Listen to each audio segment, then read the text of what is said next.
আসসালামু আলাইকুম। এটিএন বাংলা সংবাদে সবাইকে স্বাগত জানাচ্ছি মার্জিয়া মীরা। শুরুতেই বিআরবি কেবল সংবাদ শিরোনাম। কেরানীগঞ্জের লাইটার কারখানায় ভয়াবহ আগুন, 5 জনের মরদেহ উদ্ধার। পর্যাপ্ত অগ্নি নির্বাপন ব্যবস্থা ছিল না। ফায়ার সার্ভিস, দগ্ধদের চিকিৎসা চলছে বার্ন ইনস্টিটিউটে। হামের উপসর্গে 24 ঘন্টায় আরও 4 শিশুর মৃত্যু। আগামীকাল 18 জেলায় টিকা কর্মসূচি শুরু। প্রথম ধাপে পাচ্ছে উচ্চ ঝুঁকিপূর্ণ 30টি এলাকার শিশুরা। জ্বালানি সংকট সহ উন্নয়ন খাতে বাজেট সহায়তা দিতে সম্মত এশিয়ান ইনফ্রাস্ট্রাকচার ইনভেস্টমেন্ট ব্যাংক, জানালেন অর্থমন্ত্রী। ব্যবসায়ীদের সমস্যা সমাধানের আশ্বাস প্রধানমন্ত্রী। বিএনপি গণরায়কে উপেক্ষা করে ফ্যাসিবাদের পথে হাঁটছে, অভিযোগ 11 দলীয় ঐক্যের শীর্ষ নেতাদের। গণরায়কে হাইকোর্ট দেখালে জনগণ রাজপথে মোকাবেলা করবে। মধ্যপ্রাচ্য যুদ্ধ বন্ধ না হলে জ্বালানি সংকট পুরোপুরি দূর হবে না, আশঙ্কা বিশেষজ্ঞদের। তীব্র গরমে ফিলিং স্টেশনের লম্বা লাইনে দাঁড়িয়ে অতিষ্ঠ গ্রাহকরা। এবং দেশ জুড়ে তাপ প্রবাহে অতিষ্ঠ জনজীবন। সর্বোচ্চ তাপমাত্রা চুয়াডাঙ্গায় 39.7 ডিগ্রি সেলসিয়াস। 27 জেলায় তাপপ্রবাহ থাকতে পারে আরও 2 দিন। শুনছিলেন বিআরবি কেবল সংবাদ শিরোনাম, এবার বিস্তারিত। ঢাকার কেরানীগঞ্জে লাইটার কারখানায় আগুনের ঘটনায় এ পর্যন্ত 5 জনের মরদেহ উদ্ধার করেছে ফায়ার সার্ভিস। দগ্ধদের চিকিৎসার জন্য পাঠানো হয়েছে জাতীয় বার্ন অ্যান্ড প্লাস্টিক সার্জারি ইনস্টিটিউটে। আর ডিএনএ নমুনা সংগ্রহের জন্য মরদেহগুলো পাঠানো হয়েছে নগরীর মিডফোর্ড হাসপাতালে। কারখানায় অগ্নি নির্বাপন ব্যবস্থা না থাকায় হতাহতের ঘটনা ঘটেছে বলে জানিয়েছে ফায়ার সার্ভিস। ইমদাদুল্লাহ বাবুর রিপোর্ট। ঢাকার কেরানীগঞ্জের কদমতলীতে একটি গ্যাস লাইটার কারখানায় শনিবার দুপুরে অগ্নিকাণ্ডের সূত্রপাত হয়। সেখানে গ্যাস সিলিন্ডার থাকায় আগুন মুহূর্তেই ছড়িয়ে পড়ে পুরো কারখানায়। আগুনের তীব্রতা বেশি থাকায় দ্রুতই আগুনে পুড়ে যায় কারখানাটি। আশপাশের ভবনগুলোও আক্রান্ত হয় আগুনে। প্রত্যক্ষদর্শীরা জানান, কারখানাটিতে লাইটার ও ক্যালকুলেটর উৎপাদন করা হতো। অন্তত 20 জন কর্মী সবসময় কারখানায় থাকতেন। আসার সাথে সাথে দেখি এখানে বিশাল ধরনের আগুন লেগে গেছে।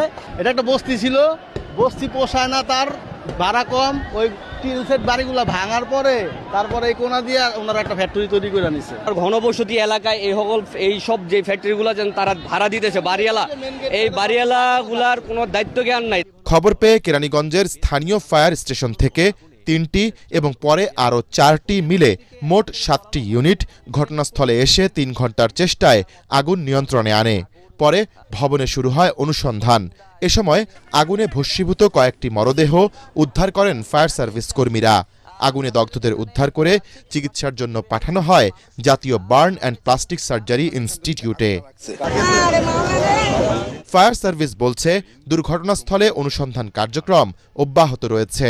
এমএসসিআর যে ফ্যাক্টরি, এটা একটা গ্যাস লাইটারের ফ্যাক্টরি। টিম সার্চ করার পর আমরা 5টা ডেড বডি রিকভারি করি এখান থেকে।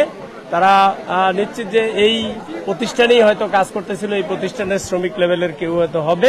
তো আমরা যতটুকু জেনেছি এখানে অগ্নি নির্বাপনের কিছু ব্যবস্থা, সামান্য কিছু ব্যবস্থা ছিল, হয়তো ফায়ার এক্সটিংগুইশার, ফায়ার বল এই জাতীয় কিছু।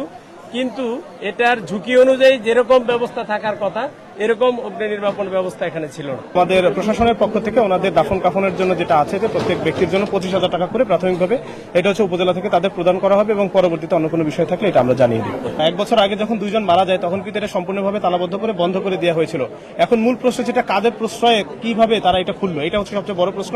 এটা অবশ্যই আমরা অনুসন্ধান করে দেখব। আর এরকম হাউজিং এর মধ্যে এরকম অবৈধ ফ্যাক্টরি কোনোভাবেই চলতে পারে না, সেটা আমরা আপনাদের এনশিওর করছি, যেটা অবশ্যই চলবে না এবং বন্ধ থাকবে। আর পরবর্তীতে আমরা ফলো আপ করবো। এটার সাথে যারা জড়িত আছে ইনশাআল্লাহ তাদের শাস্তির আওতায় আনা হবে। ঘটনা তদন্তের পর আগুন লাগার প্রকৃত কারণ জানা যাবে বলছেন এই কর্মকর্তা। পুলিশের কাছে হস্তান্তর করা, তো আমরা সেটা পুলিশের কাছে হস্তান্তর করেছি। পরবর্তী যে প্রক্রিয়া সেটা পুলিশি প্রক্রিয়া। পুলিশ যা যা প্রক্রিয়া আছে নিয়ম অনুযায়ী সেই প্রক্রিয়া অনুযায়ী ব্যবস্থা গ্রহণ করে। ইমদাদুল্লাহ বাবু, এটিএন বাংলা, ঢাকা। দেশে হামের উপসর্গ নিয়ে শিশু মৃত্যু অব্যাহত রয়েছে। রাজশাহী ও কুষ্টিয়া উপসর্গ নিয়ে একাধিক শিশুর মৃত্যু হয়েছে। অন্যান্য জেলাগুলোতেও বাড়ছে আক্রান্তের সংখ্যা। দেশজুড়ে হামের প্রকোপ বাড়তে থাকা উদ্বেগ ও আতঙ্ক অভিভাবকদের মাঝে। জাহিদুল আলমের রিপোর্টে বিস্তারিত।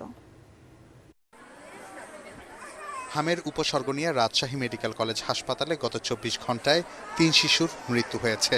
মারা যাওয়া ৩ শিশুর মধ্যে ২ জন চাঁপাইনবাবগঞ্জের ও ১ জন নাটোরের বাসিন্দা।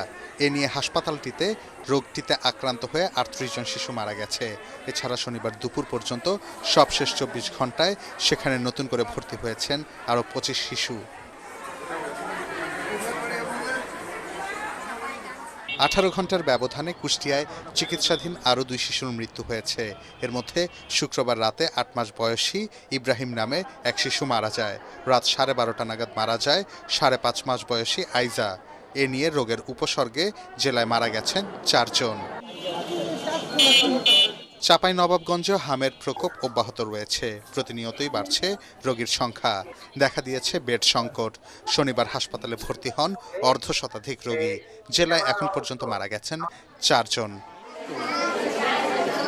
ময়মনসিংহে নতুন ভর্তি হয়েছেন অন্তত ২৪ জন শিশু।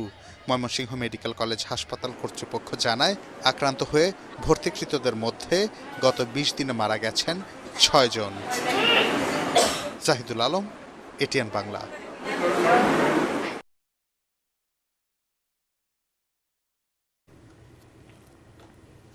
হাম প্রতিরোধে রোববার থেকে অগ্রাধিকার ভিত্তিতে দেশের ১৮ জেলার ৩০ উপজেলায় টিকাদান কর্মসূচি শুরু হবে বলে জানিয়েছেন স্বাস্থ্যমন্ত্রী সরদার মোহাম্মদ সাখাওয়াত হোসেন বকুল। সচিবালয়ে স্বাস্থ্য মন্ত্রণালয়ে হাম টিকার কর্মসূচি নিয়ে প্রেস ব্রিফিংয়ে তথ্য জানান। প্রথমে ৬ মাস থেকে ৫ বছরের কম বয়সী শিশুরা পাবে এই টিকা। এদিকে হামের উপসর্গ নিয়ে সারা দেশে চলতি মাসে ৯৪ জন মারা গেছে, আর ২৪ ঘন্টায় মারা যায় ৪ জন। সাজ্জাদ জাহানের রিপোর্ট। সময়ের সাথে পাল্লা দিয়ে বাড়ছে হামের প্রাদুর্ভাব। কোমলমতি শিশুরা হামে আক্রান্ত হয়ে মৃত্যুবরণ করছে। গত ১৯ দিনে হামের উপসর্গ নিয়ে ৯৪ জন শিশু মারা গেছে বলে জানিয়েছে স্বাস্থ্য অধিদপ্তর। রাজধানী সহ ৪ জেলায় গত ২৪ ঘন্টায় আরও মারা গেছে ৪ শিশু। আক্রান্ত অধিকাংশ শিশুর বয়স ৯ মাসের কম। এতে দুশ্চিন্তা বাড়ছে অভিভাবকদের। চিকিৎসকরা বলছেন, সীমিত জনবল নিয়ে ব্যাপক হারে ছড়িয়ে পড়া হামের চিকিৎসায় কাজ করছেন তারা। সারা দেশ থেকে রোগী আসছে শিশু হাসপাতালে, সুতরাং আইসিইউ তো সংকট থাকবে, এটা লিমিটেড না। ৫০০-১০০ করে বলতে পারবো। বাচ্চাদের আপনার ইতিমধ্যে জেনে গেছেন যে ৫ বছরের নিচে তারা বেশি আক্রান্ত হওয়ার সম্ভাবনা। আমরাও কিন্তু আক্রান্ত হওয়ার সম্ভাবনা, আপনারা যে মুক্ত তা না। হাম প্রতিরোধে সরকার রোববার থেকে বেশি সংক্রমিত ১৮ জেলার ৩০ উপজেলায় টিকাদান কর্মসূচি শুরু করছে বলে জানিয়েছেন স্বাস্থ্যমন্ত্রী। ফার্স্ট হিটে নিয়েছি, ফার্স্ট কনসিডারেশন নিয়েছি ৬ মাস থেকে ৫৯ মাস, মানে ৫ বছরের থেকে ১ মাস কম। এই গ্রুপটাকে আমরা কালকে থেকে শুরু করতেছি। এটাকে আমরা ফার্স্ট কভার করতে চাচ্ছি অল ওভার দ্য কান্ট্রি। এই ৩০টা উপজেলা শুরু করা মানে আমাদের কার্যক্রম শেষ না। আমরা এটাকে যেহেতু এখানে প্রবল আকার ধারণ করেছে, এটাকে আমরা কন্ট্রোলে এনে বাকিগুলিতে আমরা কাজে অগ্রসর হব। পূর্বে টিকা পেয়েছে তাদেরও টিকার আওতায় আনা হবে। আক্রান্ত সন্দেহজনক শিশুদের ভিটামিন এ ক্যাপসুলও দেয়া হবে বলে জানিয়েছেন মন্ত্রী। সাজ্জাদ জাহান, এটিএন বাংলা, ঢাকা। দেশের ব্যবসা বাণিজ্য বিনিয়োগ পরিস্থিতি নিয়ে শীর্ষ ব্যবসায়ীদের সাথে বৈঠক করেছেন প্রধানমন্ত্রী তারেক রহমান। তেজগাঁও প্রধানমন্ত্রীর কার্যালয়ে প্রায় ৩.৫ ঘন্টার বৈঠক শেষে অর্থমন্ত্রী আমির খুসরো মাহমুদ চৌধুরী জানান, বিনিয়োগে ব্যবসায়ীদের বিভিন্ন সমস্যার সমাধানে আশ্বাস দিয়েছেন প্রধানমন্ত্রী। বিনিয়োগ বান্ধব পরিবেশ গড়ে তোলাই সরকারের লক্ষ্য উল্লেখ করে তিনি জানান, নতুন প্রজেক্টের পাশাপাশি বন্ধ হয়ে থাকা পুরনো প্রজেক্ট চালুর বিষয়ে আলোচনা হয়েছে। পরে প্রধানমন্ত্রীর সাথে সাক্ষাৎ করেন এশিয়ান ইনফ্রাস্ট্রাকচার ইনভেস্টমেন্ট ব্যাংকের প্রতিনিধি দল। এ সময় দেশের জ্বালানি সংকট সহ উন্নয়ন খাতে বাজেট সহায়তা দিতে সম্মত হয়েছে এআইআইবি।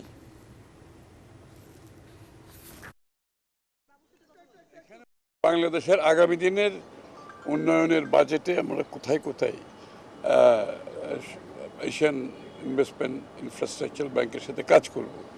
জ্বালানি সংকটের কারণে যে চাপ সৃষ্টি হচ্ছে অর্থনীতির উপরে, বাংলাদেশের উপর না সারা বিশ্বের সব দেশের উপর এই চাপটা সৃষ্টি হচ্ছে। এখান থেকে বের হওয়ার জন্য আমরা বাজেট সাপোর্টের সম্বন্ধে আলাপ হয়েছে এবং তারা সম্মত হয়েছে, তারা বাজেট সাপোর্ট দেবে। আজকে ব্যবসায়ী নেতৃবৃন্দের সাথে বসা হয়েছে, তাদের কাছ থেকে উনি শুনেছেন যে বিনিয়োগের পথে বাধা কোথায়, তাদের বিনিয়োগে বাধা কোথায় কোথায় পাচ্ছে, এগুলোর সমাধান উনি করতে চান, খুব সহসা করতে চান এবং এইগুলো শুনেছেন, কিছু কিছু সমাধান অন দ্য স্পট দিয়েছেন, আর বাকিগুলো আলোচনার মাধ্যমে সমাধান দেওয়া হবে। বিএনপি গণরায়কে উপেক্ষা করে ফ্যাসিবাদের পথে হাঁটা শুরু করেছে বলে মন্তব্য করেছেন 11 দলীয় ঐক্যজোটের শীর্ষ নেতারা। বলেন, গণরায়কে হাইকোর্ট দেখালে জনগণ রাজপথে মোকাবেলা করবে। দেশের রাষ্ট্র ক্ষমতা একক ব্যক্তির দ্বারা পরিচালনা করবে বলে গণভোট চায় না বিএনপি, এমন অভিযোগও করেন তারা। বিকেলে জুলাই সনদ বাস্তবায়নের দাবিতে বিক্ষোভ মিছিলে এসব কথা বলেন 11 দলীয় ঐক্যজোটের শীর্ষ নেতারা। খায়রুল ইসলামের রিপোর্ট। শনিবার বিকেলে বাইতুল মোকাররম মসজিদের উত্তর গেটে মিছিলের পূর্বে জুলাই সনদ কার্যকর এবং গণভোটের ফল অনুযায়ী সংবিধান সংস্কারের দাবিতে বিক্ষোভ কর্মসূচি পালন করে জামায়াত এনসিপি নেতৃত্বাধীন 11 দলীয় ঐক্য। সমাবেশে জোটের শীর্ষ নেতারা বলেন, সংস্কারকে এড়িয়ে গিয়ে আবারও ফ্যাসিবাদ কায়েম করতে চাইলে বিএনপিকে ফ্যাসিবাদের পরিণতি ভোগ করতে হবে। মেজরিটি পাওয়ার কারণে তারা জনগণের রায়কে বিভ্রান্তি দেখানোর সাহস করছে। জনগণ গণভোটের মধ্য দিয়ে বাংলাদেশের রাষ্ট্র কাঠামোতে যে পরিবর্তন চেয়েছে, আজকে 2/3 ক্ষমতার জোরে তারা সেটাকে অমান্য করার পায়তারা করছে। 11 দলীয় নেতারা আরো জানান, 70% মানুষের রায়কে যারা অস্বীকার করে তাদের স্থান এই বাংলায় হবে না। দুটি নীতি জাতির সামনে স্পষ্ট, এক হলো মুনাফিকের রাজনীতি, আর এক হলো সুবিধাবাদের রাজনীতি। মনে রাখবেন, জুলাই বিপ্লবের রক্তের উপর প্রতিষ্ঠিত নতুন বাংলাদেশের সুবিধাবাদের রাজনীতি, মুনাফিকের রাজনীতি বাংলার মানুষ সহ্য করে না। জামায়াতের নায়েবে আমির বলেন, বিএনপি ক্ষমতায় আসার পর সংস্কার ইস্যুতে নানা টালবাহানা করছে। এ সময় এটিএম আজহার সরকার দলকে হুঁশিয়ারি দিয়ে বিরোধী দলকে রাজপথে আসতে বাধ্য না করার আহ্বান জানান। বলেন, রাজপথের পরিণতি সরকারি দলের জন্য কখনোই ভালো ছিল না। এ সময় জ্বালানি সংকট নিয়েও সরকারের সমালোচনা করেন তিনি। জনগণের বিরুদ্ধে অবস্থান গ্রহণ করবেন না, আমাদেরকে রাজপথে আসতে বাধ্য করবেন না। রাজপথের আন্দোলনের ফলাফল সরকারি দলের জন্য কোনো শুভ অবস্থা হয়নি, কোনো সময় হবে না। আমাদেরকে জুলুমের অত্যাচারে ভয় দেখাবেন না, সবগুলো পার করে আজকে এই বয়সে আমরা এসেছি। বক্তব্য শেষে বাইতুল মোকাররম মসজিদের সামনে থেকে বিক্ষোভ মিছিল করে 11 দলীয় ঐক্যের নেতারা। মিছিলটি পল্টন মোড় হয়ে নাইট অ্যাঙ্গেলে ঘুরে শান্তিনগর মোড়ে গিয়ে শেষ হয়। খায়রুল ইসলাম, এটিএন বাংলা, ঢাকা। মধ্যপ্রাচ্য যুদ্ধ বন্ধ না হলে চলমান জ্বালানি সংকট পুরোপুরি দূর হবে না বলে শঙ্কা প্রকাশ করেছেন অধ্যাপক ডক্টর মতামিম। রাজধানীতে ডিমোট ফর ডেমোক্রেসির বিতর্কে কথা বলেন তিনি। এ সময় প্রতিষ্ঠানটির চেয়ারম্যান হাসান আহমেদ চৌধুরী কিরণ জানান, জ্বালানি তেলকে কেন্দ্র করে সরকারকে বেকায়দায় ফেলার অপতৎপরতা রুখে দিতে সজাগ থাকতে হবে গোয়েন্দা সংস্থাকে। মিজান শাহজাহানের রিপোর্ট।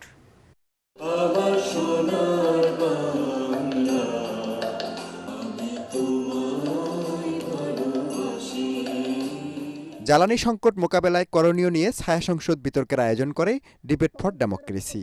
সরকারি দল Bangladesh university of business and technology আর বিরোধী দলের আসনে স্টেট ইউনিভার্সিটি অব বাংলাদেশ। আমরা বারবার দেখাচ্ছি যে অভ্যন্তরীণ বাস্তবতার যদি জোর দেন তাহলে আপনি মেকানিজম করতে পারবেন। অভ্যন্তরীণ ব্যবস্থা যতই উন্নত হোক না কেন, বাংলাদেশ একটা আমদানি নির্ভর দেশ। বিতর্কের মূল্যায়ন করতে গিয়ে ইন্ডিপেন্ডেন্ট ইউনিভার্সিটি অব বাংলাদেশের উপাচার্য জ্বালানি বিশেষজ্ঞ অধ্যাপক ডক্টর মতামিম বলেন, মধ্যপ্রাচ্য যুদ্ধ দীর্ঘায়িত হলে মূল্য দিতে হবে বিশ্বের অনেক দেশকেই। যদি জাহাজ না আসে, এই শঙ্কাটা থেকেই যাচ্ছে। এই শঙ্কা থেকে সাধারণ মানুষকে মুক্ত করা একটা সহজ ব্যাপার না। আমার ব্যক্তিগত ধারণা, একমাত্র যুদ্ধ বন্ধ হলে এই শঙ্কা চলে যাবে। এ সময় ছায়া সংসদের স্পিকার ও ডিবেট ফর ডেমোক্রেসির চেয়ারম্যান হাসান আহমেদ চৌধুরী কিরণ বলেন, জ্বালানি নিরাপত্তা নিশ্চিত করা না গেলে সামাজিক অস্থিরতা তৈরি হতে পারে। সরকারি গোয়েন্দা সংস্থা নজরদারি না বাড়ালে এই সরকারকে বেকায়দায় ফেলবার জন্য একটি কুচুরকি মহল সবসময় তৎপর থাকে। সে কারণে আমরা মনে করি যে এই জ্বালানি সংকট মোকাবেলা করবার জন্য আমাদেরকে এই সংকটকালীন অবস্থায় সকলকে ঐক্যবদ্ধ থাকতে হবে। আজকে এই সরকারে যারা রয়েছেন এবং বিরোধীরা যারা রয়েছেন এবং জনগণ যারা রয়েছেন, বিভিন্ন স্টেক হোল্ডার রয়েছেন, সকলে মিলে কিন্তু সকল অংশীজন মিলেই কিন্তু আমরা আমাদের এই বৈশ্বিক পরিস্থিতিতে জ্বালানি নিরাপত্তার যে বিঘ্নিত হচ্ছে, যে সংকট হচ্ছে, সেই সংকট মোকাবেলা আমরা করতে পারবো বলে আশা করি। আসন্ন বাজেটে নবায়নযোগ্য জ্বালানি খাতে অধিক বরাদ্দ দিয়ে নিজস্ব সক্ষমতা বাড়ানোর তাগিদ দেন তারা। মুন্সিয়ানার সাথে করতে হবে, যদি স্বল্প মেয়াদী ভাবে সাপোর্ট দেওয়া যায়, দেওয়া গেলে কিন্তু দীর্ঘমেয়াদী যদি যুদ্ধ চলতে থাকে, জ্বালানি সংকট থাকে, তাহলে কিন্তু সরকারকে এই ধরনের চাপ আর হয়তো নেওয়া সম্ভব নাও হতে পারে। বাজেটে এই মুহূর্তে আমাদেরকে আইডেন্টিফাই করে নবায়নযোগ্য জ্বালানির ব্যাপারে একটা বড় ধরনের বিনিয়োগ আনতে হবে। নবায়নযোগ্য জ্বালানির ক্ষেত্রে এটা যদি আমি, আর বাকিগুলো তো যেগুলো আছে রুটিন আছে। অভ্যন্তরীণ ব্যবস্থা জোরদারে জ্বালানি সংকট মোকাবেলা সম্ভব শীর্ষক সংসদ নেতা কর্তৃক উত্থাপিত প্রস্তাবটি গৃহীত না হয় বিজয়ী হয় বিরোধী দল state university of Bangladesh. Mizan Shahjahan, ATN Bangla, Dhaka. মধ্যপ্রাচ্যের উত্তপ্ত পরিস্থিতিতে সৃষ্ট জ্বালানি সংকট মোকাবেলায় সর্বোচ্চ গুরুত্ব দিয়ে বেশ কিছু উদ্যোগ নিয়েছে সরকার। তবে ফিলিং স্টেশনগুলোর সামনে গ্রাহকদের দীর্ঘ সারির কোনো পরিবর্তন নেই। তীব্র গরমে ফিলিং স্টেশনের লাইনে দাঁড়িয়ে অতিষ্ঠ গ্রাহকেরা। পাম্প সংশ্লিষ্টরা বলছেন, আতঙ্কিত গ্রাহকেরা প্রয়োজনের চেয়ে বেশি তেল নিচ্ছেন। বিস্তারিত তৌহিদুর রহমান নিশানের রিপোর্টে। তীব্র গরমে ঘন্টার পর ঘন্টা লাইনে দাঁড়িয়ে থেকে এভাবে মেজাজ হারাচ্ছেন গ্রাহকেরা। কেউ মোটরসাইকেল নিয়ে ঢুকে পড়ছেন লাইন ভেঙে, তাদের উপর আবার চড়াও হচ্ছেন অপেক্ষারত ক্রেতারা। মধ্যপ্রাচ্যের যুদ্ধের আবহে এভাবে পাল্টে গিয়েছে রাজধানীর পাম্পগুলোর চিত্র। অনেক লোক ঢুকছে তো এই তালে তালে ঢুকে গেছে। 1.5 ঘন্টা দাঁড়াইছি, এখনো তেল নিতে পারি না। উনি তো সিরিয়াল ভঙ্গ করে আসতে পারে না, যে ব্যাপারটাছে ঢুকতেছে। তেল কম বেশি দেয়া সহ নানা অভিযোগে ক্ষুব্ধ ক্রেতারা। এ নিয়েও বাকবিতণ্ডার শেষ নেই। আমারটা হুন্ডা সিআরবি, গাড়ি ওটা হুন্ডা সিআরবি, তারে 3000 টাকার তেল দেয়, আমার দেয় 2000 টাকার তেল। আমি অপরাধ করছি কি? গাড়ির বৈধতা নাই, উনি আমার দেখা দিক। গাড়ির সিসি অনুযায়ী তেল দেওয়া হয়, যারা বলতেছে 3000, উনি গাড়ির বৈধতা দেখাতে পারবে না। বেশিরভাগ গ্রাহকের অভিযোগ, অধিকাংশ পাম্পই বন্ধ পাচ্ছেন তারা, যে কারণে এমন ভোগান্তি।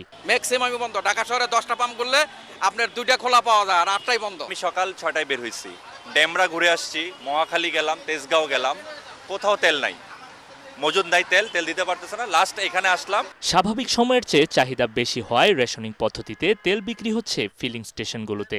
রেশনিং সিস্টেমে তেল দিচ্ছি। বাইকগুলোতে 5 লিটার করে, প্রাইভেট কারগুলোতে 10 লিটার, আর জিপ এবং মাইক্রোতে আমরা 20 লিটার করে তেল দিচ্ছি। চলমান এই পরিস্থিতিতে অর্থ ও পরিকল্পনা মন্ত্রী আমির খসরু মাহমুদ চৌধুরী বলেছেন, দেশে এখনও জ্বালানির সংকট না থাকলেও তেল এবং গ্যাসে ভর্তুকি দিয়ে কতদিন চালানো সম্ভব হবে তা চিন্তার বিষয়। তাই শীঘ্রই জ্বালানির দাম বৃদ্ধিতে নতুন সিদ্ধান্ত আসতে পারে। তৌহিদুর রহমান নিশান, এটিএন বাংলা, ঢাকা। দর্শক, রাজধানীর ফিলিং স্টেশনগুলো ঘুরে দেখছেন আমাদের সহকর্মী তরিক ইসলাম, যুক্ত হচ্ছে তার সাথে। তরিক, এখন পেট্রোল পাম্পগুলোর কি অবস্থা, গ্রাহক এবং পাম্প মালিকরা কি বলছেন?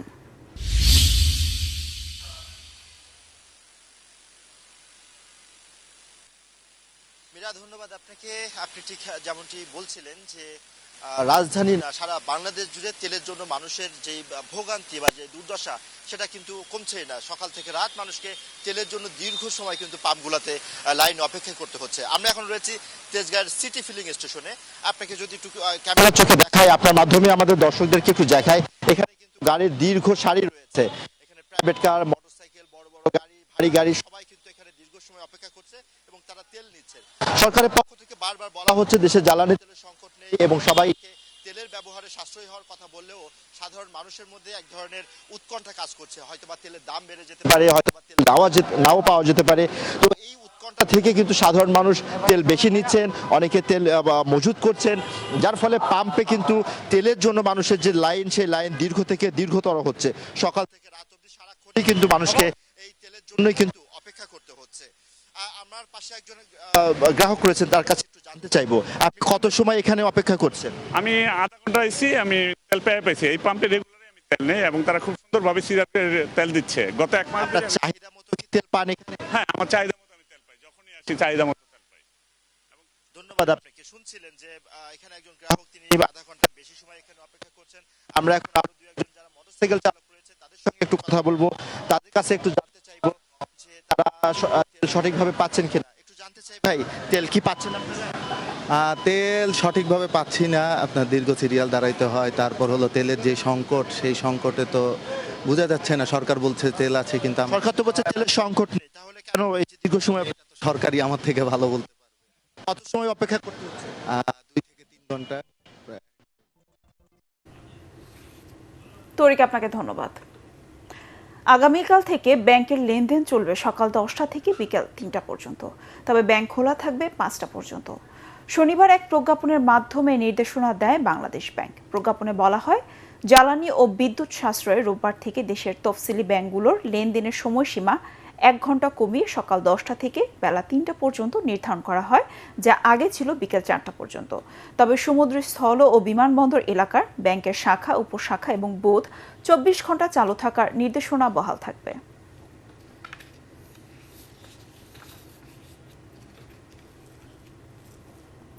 মুক্তিযুদ্ধের সময় শেখ মুজিবুর রহমান বন্দী হয়ে পাকিস্তান চলে গিয়েছিলেন।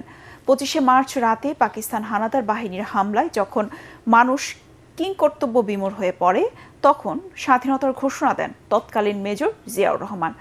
আজ ঐতিহাসিক তেলিয়াপাড়ায় মুক্তিযোদ্ধা ও জনতার সমাবেশে স্থানীয় সরকার মন্ত্রী মির্জা ফখরুল ইসলাম এসব কথা বলেন। তিনি দাবি করেন, দেশের প্রথম নারী মুক্তিযোদ্ধা সাবেক প্রধানমন্ত্রী বেগম খালেদা জিয়া। সে সময় বাঙালি সেনা সদস্যরা তার কাছে পরামর্শ চাইতে গেলে তিনি তাদেরকে অস্ত্র সমর্পণ না করার পরামর্শ দেন। একমাত্র ব্যক্তি শেখ মুজিবের নির্দেশে এখানে কিছু সংগঠিত হয় নাই। শেখ মুজিব সেদিন পাকিস্তান চলে গিয়েছিলেন বন্দী। যখন পাক সেনাদার বাহিনী ঝাঁপিয়ে পড়েছিল অসহায় নিরস্ত্র মানুষদের উপর, তখন এই শহীদ জিয়ার সেই কণ্ঠ, সেই নির্দেশ সমগ্র বাংলাদেশের মানুষকে বিদ্যুতায়িত ইলেকট্রিফাইড করে মানুষকে ঝাঁপিয়ে পড়তে। আমাদের নেত্রী দেশনেত্রী বেগম খালেদা জিয়া, তিনি প্রথম নারী মুক্তিযোদ্ধা। তার কাছে যখন আবেদন এসেছিল যে আমরা অস্ত্র নিয়ে যাচ্ছে, পাকিস্তানের বাহিনী যাচ্ছে, আমরা কি করব, নির্দেশ দিয়েছিলেন আপনারা কেউ অস্ত্র সমর্পণ করবেন না, অস্ত্র দেবেন না। দেশজুড়ে চলছে তাপপ্রবাহ, এতে অতিষ্ঠ হয়ে পড়েছে জনজীবন। বাতাসে আর্দ্রতা বেশি থাকায় গরম বেশি অনুভূত হচ্ছে বলছে আবহাওয়া অফিস। আর সর্বোচ্চ তাপমাত্রা চুয়াডাঙ্গায় 39.7 ডিগ্রি সেলসিয়াস। 27 জেলার উপর দিয়ে বয়ে যাওয়া তাপপ্রবাহ আরও 2 দিন অব্যাহত থাকতে পারে। James হামিমের report. ইট পাথরের শহর আর পিচ কলা সড়কের ঘাম চড়া মানুষ দেখলে সহজে অনুমান করা যায় সূর্য কতটা তপ্ত। শরীর দিয়ে বেয়ে পড়া ঘামের প্রতিটা ফোঁটা জানান দিচ্ছে নগরীর অসহ্য গরমের তীব্রতা। শনিবার রাজধানী ঢাকার তাপমাত্রা রেকর্ড করা হয় 36.4 ডিগ্রি সেলসিয়াস। জীবিকার তাগিদে সবচেয়ে বেশি ভোগান্তির শিকার খেটে খাওয়া মানুষ। রোদ থেকে রক্ষা পেতে অনেকে আশ্রয় নিচ্ছেন গাছের ছায়ায়। গরম খুব বেশি, শরীরে ক্লান্ত লাগে। গত কয়েকদিন যাবত যে প্রখর আপনার তাপদাহ যে যাচ্ছে, আমরা আসলে অনেক কষ্ট পাচ্ছি। তীব্র তাপদাহ ব্যবসা গরমের কারণে আমাদের জনজীবন একদম বিতৃষ্ণা হয়ে গেছে। আবহাওয়া অধিদপ্তর বলেছে দিনের তাপমাত্রা আরও সামান্য বাড়তে পারে, ফলে স্বস্তির সম্ভাবনা আপাতত কম। দেশের সর্বোচ্চ তাপমাত্রা চুয়াডাঙ্গায় 39.7 ডিগ্রি সেলসিয়াস। রাজধানীর আকাশ আংশিক মেঘলা, বৃষ্টির সম্ভাবনাও কম। গত 2 দিন ধরে তাপপ্রবাহ উত্তর পশ্চিমাঞ্চল এবং দক্ষিণ পশ্চিমাঞ্চলে এই তাপপ্রবাহ বয়ে যাচ্ছে। ঢাকা বিশ্ববিদ্যালয়ের ভূগোল ও পরিবেশ বিভাগের সহকারী অধ্যাপক ডক্টর আসিফ আহমেদ জানান, সবুজায়ন ধ্বংস, অপরিকল্পিত নগরায়নের কারণে দিন দিন বাড়ছে তাপমাত্রা, যা বন্ধ না হলে তাপমাত্রা নিয়ন্ত্রণ সম্ভব হবে না। বর্তমানে যে হিট ওয়েভটা হচ্ছে সেটা কিন্তু 27টা ডিস্ট্রিক্টে এই হিট ওয়েভের ইম্প্যাক্টটা দেখা যাচ্ছে, এবং তার মধ্যে কিন্তু ঢাকাও আছে। সর্বস্তরের মানুষের মধ্যে এই হিট স্ট্রেসটা কিন্তু অলরেডি এটা ব্যাপক আকারে কিন্তু ধারণ করতে পারে। 27 জেলার উপর দিয়ে বয়ে তাপমাত্রা আরও 2 দিন অব্যাহত থাকতে পারে বলে জানিয়েছেন আবহাওয়া অধিদপ্তর। জেমস হামিম, এটিএন বাংলা, ঢাকা। এবার ইরান আমেরিকা যুদ্ধ প্রসঙ্গ।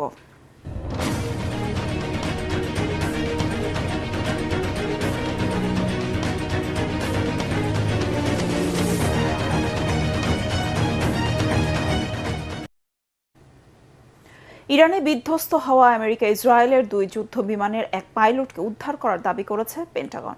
একই সাথে জানায় অপর ফাইটার পাইলটকে উদ্ধারের অভিযান চলছে। এদিকে ইরানের প্রতিরক্ষা ব্যবস্থায় একই দিনে এফ সিরিজের 2টি অত্যাধুনিক যুদ্ধবিমান ধ্বংস, 2টি মিসাইল ও 3টি ড্রোন ভূপাতিত করার ঘটনাকে দখলদার জোটের জন্য কালো দিন বলে উল্লেখ করেছে বিপ্লবী গার্ড।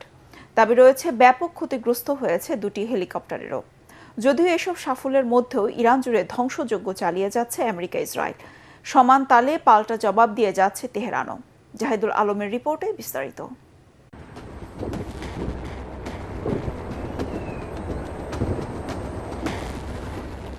ইরানের নামমাত্র আকাশ প্রতিরক্ষা ব্যবস্থার জালে আটকা পড়েছে আমেরিকার আকাশের গর্ব এফ এবং এ সিরিজের 2টি অত্যাধুনিক যুদ্ধবিমান। তেহরানের দাবি একটি বিমান আছড়ে পড়েছে দক্ষিণ পশ্চিম ইরানের পাহাড়ি এলাকায়, অন্যটি ডুবেছে পারস্য সাগরের লোনা জলে। বিপ্লবী গার্ডের দাবি এসব বিমানের পাইলটদের উদ্ধারে আসা 2টি অত্যাধুনিক নাইটহক হেলিকপ্টারও হয়েছে ব্যাপকভাবে ক্ষতিগ্রস্ত।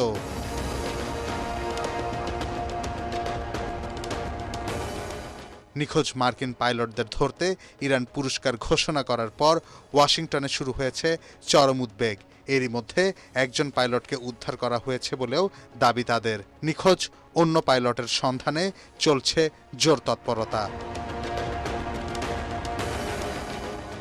এরপরেই ফ্লোরিডার সফর বাতিল করে এখন হোয়াইট হাউসে মিটিংয়ে ব্যস্ত প্রেসিডেন্ট ডোনাল্ড ট্রাম্প। এই ঘটনার পরই বর্তমান প্রশাসনের বিরুদ্ধে মার্কিন আইন প্রণেতাদের ক্ষোভ আরও বেড়েছে।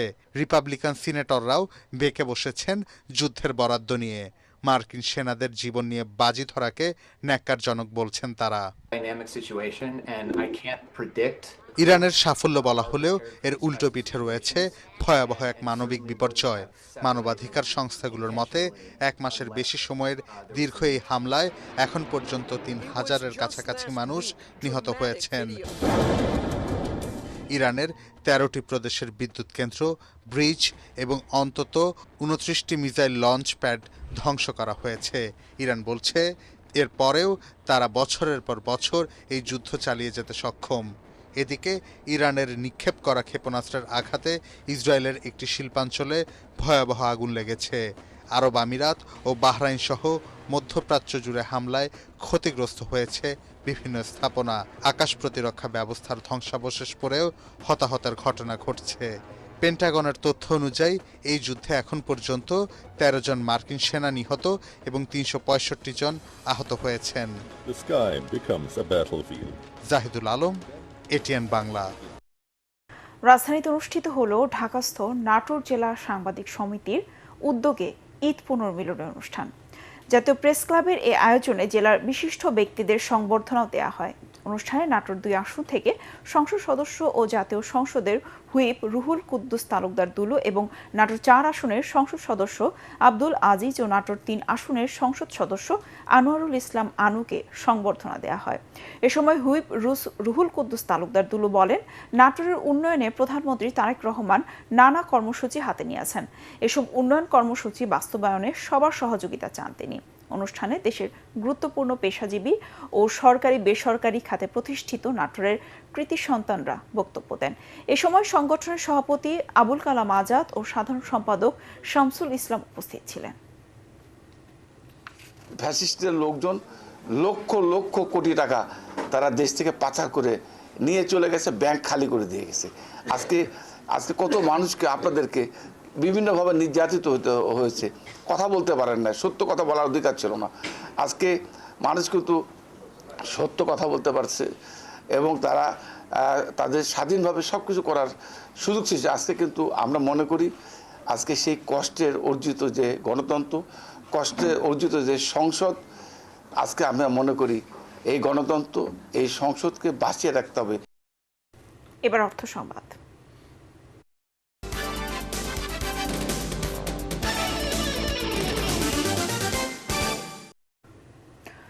আবারও শুরু হয়েছে দেশের শিশু কিশোরদের সবচেয়ে বড় প্রতিভা যাচাইয়ের প্রতিযোগিতা মার্কস অলরাউন্ডার। চট্টগ্রাম অঞ্চল দিয়ে আনুষ্ঠানিকভাবে শুরু হয়েছে এবারের আয়োজন। চট্টগ্রাম শহর, পটিয়া, হাটহাজারী ও কক্সবাজার এই 4 অঞ্চলের প্রতিযোগীদের নিয়ে নগরীর থিয়েটার ইনস্টিটিউটে অনুষ্ঠিত হয় বিভাগীয় পর্ব। এতে অংশ নেয় আঞ্চলিক পর্যায়ের সেরা প্রতিযোগীরা। প্রতিযোগিতায় রয়েছে গান, নাচ, অভিনয়, চিত্রাঙ্কন, আবৃত্তি ও গল্প বলা। 3টি গ্রুপ থেকে সেরা 3 জন অলরাউন্ডার প্রত্যেকে পাবে 15 লাখ টাকার শিক্ষাবৃত্তি। এছাড়া বিভিন্ন পর্যায়ের বিজয়ীদের জন্য থাকছে মোট 1 কোটি টাকারও বেশি উপহার ও শিক্ষাবৃত্তি। প্রতিটি গ্রুপের 6টি বিষয় সেরা 3 জন করে মোট 54 জন পারফর্মার জিতবে স্বর্ণ, রৌপ্য ও ব্রোঞ্জ পদক। আর জাতীয় পর্যায়ে 3টি গ্রুপের চ্যাম্পিয়নদের শিক্ষা প্রতিষ্ঠান পাবে 1টি করে কম্পিউটার। অনুষ্ঠিত হয়ে গেল 5ম smart brain Bangladesh national competition. দেশ জুড়ে মেধাবী শিক্ষার্থীরা অংশ নেন এই জাতীয় উৎসবে। বিজয়ী শিক্ষার্থীরা আগামী 28শে জুলাই থাইল্যান্ডে অনুষ্ঠেয় আন্তর্জাতিক ওয়ার্ল্ড চ্যাম্পিয়নশিপে অংশ নেবে। অনুষ্ঠানে স্মার্ট ব্রেইনের chairman doctor Qari Mohammad Ramzan Ali, vice chairman Mohammad Asgar Ali, managing director doctor Mohammad Miran Hasan এবং chief executive officer Sanjida Afroz Promi উপস্থিত ছিলেন।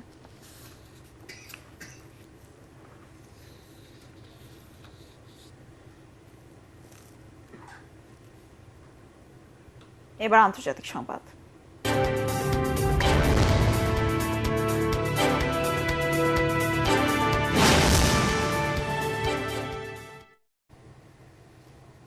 যুক্তরাষ্ট্রের দক্ষিণ ক্যালিফোর্নিয়ায় ভয়াবহ দাবানল ছড়িয়ে পড়েছে। স্থানীয় সময় শুক্রবার প্রবল বাতাসে দ্রুত ছড়িয়ে পড়ে এই দাবানল। সকাল 11টার দিকে রিভারসাইড কান্ট্রির মেরিনো ভ্যালির পূর্বাঞ্চলে স্প্রিংস ফায়ার নামে আগুনের সূত্রপাত হয়। বিকেল নাগাদ এটি 11.5 বর্গ কিলোমিটার এলাকায় ছড়িয়ে পড়ে। তবে কিভাবে আগুনের সূত্রপাত তা এখনও জানা যায়নি। প্রবল বাতাসে ধোঁয়া আশেপাশের শহরগুলোতে ছড়িয়ে পড়েছে। বাসিন্দাদের নিরাপদে সরিয়ে নিতে সতর্কতা জারি করেছে প্রশাসন। দেশটির আবহাওয়া বিভাগ জানায় শনিবার বিকেল পর্যন্ত ঘন্টায় প্রায় 80 কিলোমিটার বেগে দমকা হাওয়া বইতে পারে। এদিকে সান ফ্রান্সিসকো আন্তর্জাতিক বিমানবন্দরের কার্গো এলাকায় আগুন নিয়ন্ত্রণে এসেছে বলে জানিয়েছে স্থানীয় ফায়ার ডিপার্টমেন্ট। দায়িত্ব নিয়েই ঢাকা জেলা পরিষদকে দুর্নীতিমুক্ত এবং দুর্নীতির বিরুদ্ধে জিরো টলারেন্স ঘোষণা দিয়েছেন সদ্য নিয়োগপ্রাপ্ত প্রশাসক ও ঢাকা জেলা যুবদলের সভাপতি ইয়াসিন ফেরদৌস মুরাদ। ঢাকার ধামরাইয়ের কালামপুর এলাকায় দলীয় নেতাকর্মীদের সাথে শুভেচ্ছা ও মতবিনিময় সভায় তিনি এই ঘোষণা দেন। এ সময় তিনি বলেন, জেলা পরিষদের প্রতিটি কাজে স্বচ্ছতা নিশ্চিত করা হবে এবং কোনো ধরনের পার্সেন্টেজ বা কমিশন বাণিজ্য থাকবে না। ঢাকা জেলার 5টি উপজেলা সহ রাজধানীর মোট 20টি সংসদীয় আসনের অধীনে থাকা জেলা পরিষদের বেহাল 450 একর জমি উদ্ধারের চেষ্টা করা হবে বলেও জানান ইয়াসিন ফেরদৌস মুরাদ। বিগত সময়ে ঢাকা জেলার যে উন্নয়নের নামে হরিলুট হয়েছে, দুর্নীতি হয়েছে, সেটা ইনশাআল্লাহ আমি যতদিন দায়িত্বে থাকব আমি ততদিন আমি জিরো টলারেন্সের মধ্যে রাখব।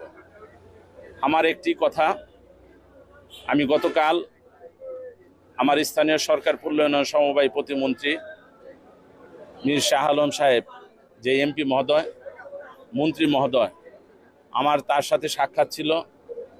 আমি তাকেও বলেছি আমাদের ঢাকা জেলার যে সম্পত্তি আছে সেগুলো বিগত পতিত স্বৈরাচার সরকার বিভিন্নভাবে ব্যাহত করে রেখেছে, তারা হরিলুট করেছে। আমাদের ঢাকা জেলার 405 একর সম্পত্তি আছে।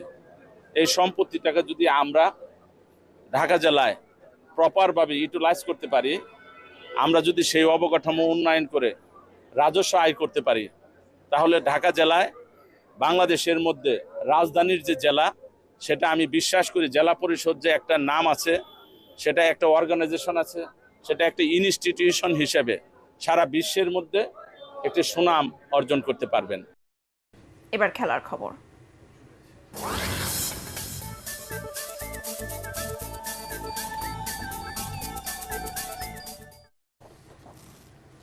সাফ অনূর্ধ্ব 20 চ্যাম্পিয়নশিপের শিরোপা জয়ী বাংলাদেশ দল আজ সন্ধ্যা 7:30টায় দেশে ফিরবে। সন্ধ্যা 6:30টায় ফেরার কথা থাকলেও ফ্লাইট বিলম্বের কারণে 1 ঘন্টা পরে খেলোয়াড়দের বহনকারী বিমান দেশে এসে পৌঁছাবে। এর আগে গতরাতে রুদ্ধশ্বাস ফাইনালে চিরপ্রতিদ্বন্দ্বী ভারতকে হারিয়ে সাফ অনূর্ধ্ব 20 চ্যাম্পিয়নশিপের শিরোপা জেতে বাংলাদেশ। মালদ্বীপের ন্যাশনাল ফুটবল স্টেডিয়ামে নির্ধারিত 90 মিনিটের খেলা গোলশূন্য ড্র হয়। পরে ট্রাইবেকারে 4-3 ব্যবধানে ভারতকে হারিয়ে দ্বিতীয়বার সাফ সেরা হল জুনিয়র টাইগাররা। টাইগার পেস হাফ ম্যারাথন সকালে হাতিরঝিলে শেষ হয়েছে। এবারের এই ম্যারাথনে ছোট বড়, যুবক, বৃদ্ধ, নারী পুরুষ একসাথে ম্যারাথনে অংশ নেন এবং আনন্দঘন পরিবেশে তা উপভোগ করেন। প্রধান অতিথি হিসেবে উপস্থিত থেকে বিজয়ীদের পুরস্কৃত করেন ঢাকা উত্তর সিটি কর্পোরেশনের প্রশাসক শফিকুল ইসলাম খান মিল্টন। বিশেষ অতিথি হিসেবে উপস্থিত ছিলেন বাংলাদেশ ক্রিকেট দলের সাবেক অধিনায়ক মোহাম্মদ আশরাফুল ও নারী ফুটবলার ঋতুপর্ণা চাকমা সহ বিশিষ্টজনেরা।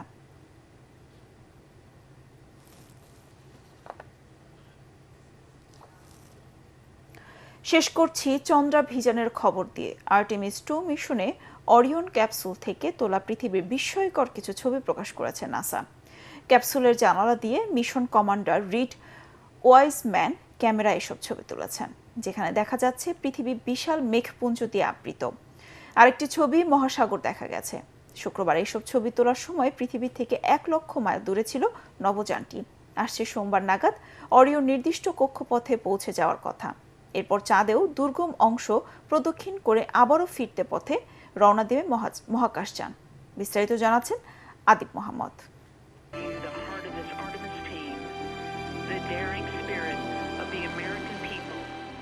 আমেরিকার স্থানীয় সময় বুধবার ফ্লোরিডার স্পেস কেনেডি সেন্টার থেকে অত্যাধুনিক একটি রকেট উৎক্ষেপণ করা হয়। নির্দিষ্ট একটি দূরত্ব অতিক্রম করে রকেট থেকে আলাদা হয়ে যায় মূল নভোযান অরিয়ন ক্যাপসুল। ঐতিহাসিক এই অভিযানের প্রথম 24 ঘন্টা ছিল বেশ ঝুঁকিপূর্ণ। বড় ধরনের কোনো বিপত্তি ছাড়াই সেই সময়ে পাড়ি দিয়েছেন নভোচারীরা। Moment about an hour ago where Mission Control Houston reoriented our spacecraft as the sun was setting behind the Earth. Just dynamic ride, a lot of motion. We were prepared to potentially not being able to see telemetry. First thing I would say is trust us, you look amazing. You look beautiful.